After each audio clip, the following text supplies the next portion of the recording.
الحمد لوليه والصلاة على نبيه والوضن والعدل والفضل والنظم بالجزم بوحدته بكبريائه وبسلطان وبإعلان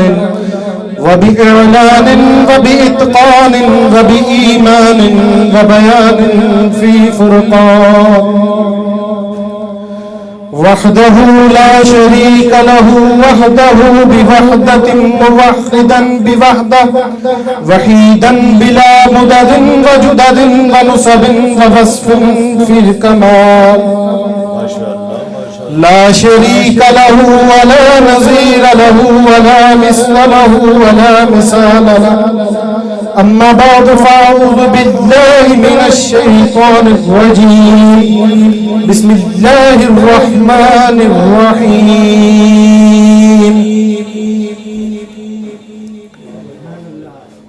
يا صاحب الجمال ويا سيد البشر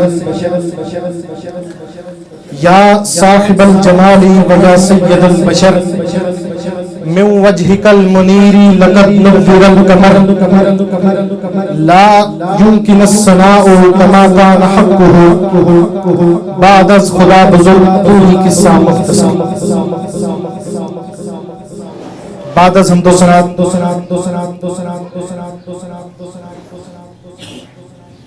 آج کی اس بابرکت محفل میں آئے ہوئے علماء اکرام، قرآ حضرات، نعت خوان حضرات، مریدین، منتصدین اور مستفیدین،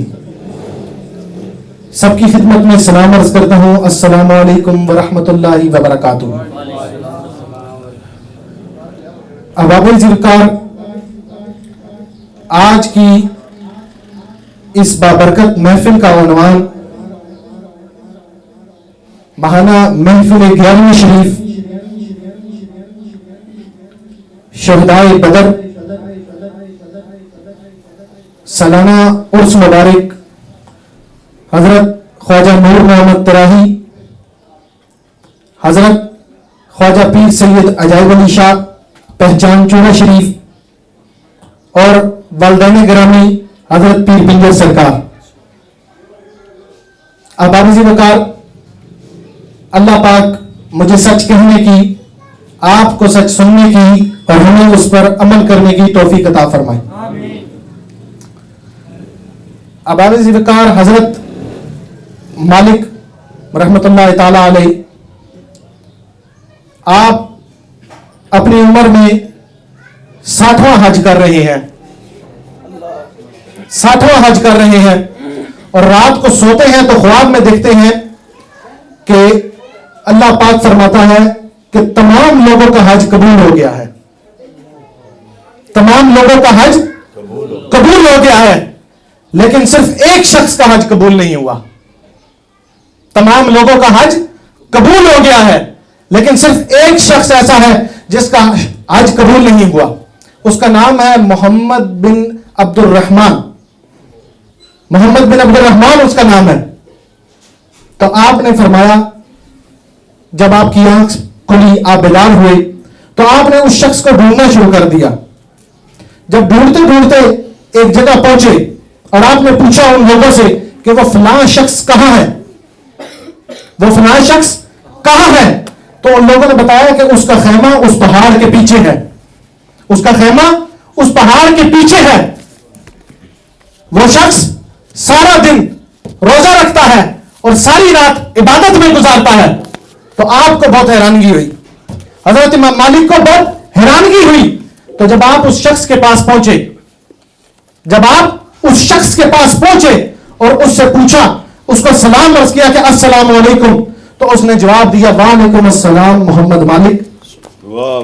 تو آپ کو یہ بات سن کے مزید حیرانگی ہوئی کہ یہ شخص اتنی بصیرت رکھتا ہے کہ اس کو میرا نام بھی پتا ہے، لیکن اس شخص کا حج قبول نہیں ہوا۔ اس شخص کی اتنی بصیرت ہے کہ اس کو میرے آنے پہ میرا نام معلوم ہے، لیکن اس کا حج قبول نہیں ہوا۔ تو آپ نے جب اس شخص کو فرمایا کہ نوجوان، میں تیرے پاس کسی مقصد سے آیا ہوں، میں تیرے پاس کسی مقصد سے آیا ہوں. تو اس نے کہا کہ میں اس بات کو جانتا ہوں کہ آپ مجھے یہی بتانے آئے ہیں کہ میرا حج قبول نہیں ہوا.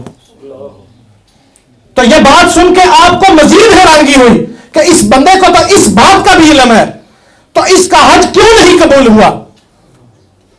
تو اس بندے کو اس بات کا علم تک ہے لیکن اس کا حج کیوں قبول نہیں ہوا؟ تو وہ شخص کہتا ہے کہ اس کے پیچھے بھی ایک وجہ ہے, اس کے پیچھے بھی ایک وجہ ہے. تو آپ نے فرمایا کیا کہانی ہے؟ تو اس نے کہا کہ میرے پاس بہت دولت تھی, بہت مالدار شخص تھا, میں عیاش تھا. تو ایک دفعہ شراب کے نشے میں عصر کے وقت اپنے گھر میں داخل ہوا.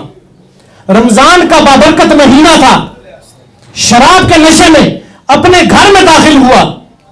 جب گھر میں داخل ہوا تو میں نے اپنی والدہ کو کہا کہ مجھے روٹی پکا کے دو, مجھے روٹی پکا کے دو. تو اس کی والدہ نے کہا تیرا تو روزہ نہیں ہے لیکن جن کا روزہ ہے ان کا تو احترام کر. جب اس شخص نے یہ بات سنی تو اس کی آنکھوں میں خون آ گیا, اس کا غصہ اس کے ہر سر پہ طاری ہو گیا. تو اس شخص نے اپنی والدہ کو ایک تھپڑ مارا اور اس کی والدہ جا کے تندور میں گری اور اس کو آگ لگ گئی. جب اہل علاقہ نے یہ واقعہ دیکھا تو اس کو پکڑ کے ایک کمرے میں بند کر دیا. ساری رات وہ نشے کی حالت میں پڑا رہا, ساری رات وہ نشے کی حالت میں ہی پڑا رہا. تو صبح جب اس کو ہوش آیا تو دیکھتا ہے کہ اس کی بیوی سامان باندھ رہی ہے, اس کی بیوی سامان باندھ رہی ہے. وہ شخص اپنی بیوی سے پوچھتا ہے کہ تو کہاں جا رہی ہے؟ اس نے کہا جو اپنی ماں کا نہیں ہو سکا وہ میرا کیا ہوگا. جو شخص اپنی جنم پیدا کرنے والی ماں کا نہیں ہو سکا وہ میرا کیا ہوگا. تو اس نے پوچھا کہ میری ماں کہاں ہے؟ اس شخص نے جو شراب کے نشے میں ساری رات پڑا رہا, اس نے پوچھا کہ میری ماں کہاں ہے؟ تو اس کی بیوی نے بتایا جب تو شراب کے نشے میں پڑا تھا تو تیری ماں کو اہل علاقہ نے دفنا دیا, وہ فوت ہو گئی, اس کو اہل علاقہ نے دفنا دیا. تو اس شخص نے جب یہ بات سنی تو اس نے کہا کہ مجھے بتایا کیوں نہیں؟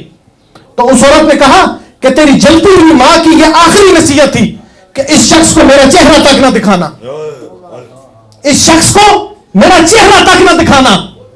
تو جب حضرت مالک نے یہ بات سنی, حضرت مالک نے جب یہ بات سنی تو آپ نے بھی اس کے منہ پہ ایک تھپڑ دے مارا کہ تو ہے ہی اسی قابل, تیرا کوئی حج قبول نہیں ہونا چاہیے. تو حضرت مالک جب رات کو دوبارہ سوئے تو خواب میں نبی پاک صلی اللہ علیہ وسلم تشریف لے گئے اور آپ صلی اللہ علیہ وسلم نے فرمایا کہ مالک تم بھی اس کو رسوا کر رہے ہو, تم بھی اس کو ایسی حال میں ہی چھوڑ آئے ہو. تو حضرت مالک نے عرض کی کہ یا رسول اللہ اس بات کا تو میرے پاس کوئی حل نہیں ہے. تو حضور پاک صلی اللہ علیہ وسلم نے فرمایا کہ مالک ماں تو پھر ماں ہی ہوتی ہے, ماں تو پھر ماں ہی ہوتی ہے. چل جا کے اس کو بروز حشر اس کے ماں کا قتل کرنے کے جرم میں سزا دی جائے گی, دوزخ میں ڈالا جائے گا. جب اس کو لے کے جا رہے ہوں گے تو یہ ایک دفعہ لوٹ کے اپنی ماں کی طرف دیکھے گا, جب ایک دفعہ دیکھے گا پھر کچھ فاصلے پہ لے کے جائیں گے, پھر اپنی لوٹ کے اپنی ماں کی طرف دیکھے گا. جب تیسری دفعہ اپنی ماں کی طرف دیکھے گا تو اس کی ماں اپنے رب کے آگے گزارش کرے گی کہ اے میرے رب اسی کی وجہ سے میں تو اس کو دوزخ میں ڈال رہا ہے, اب میں ہی کہہ رہی ہوں کہ اس کو بخش دے اور جنت میں ڈال دے. ماں کا رشتہ ہی اتنا عظیم ہوتا ہے, ماں کا رشتہ بہت پیار والا ہوتا ہے.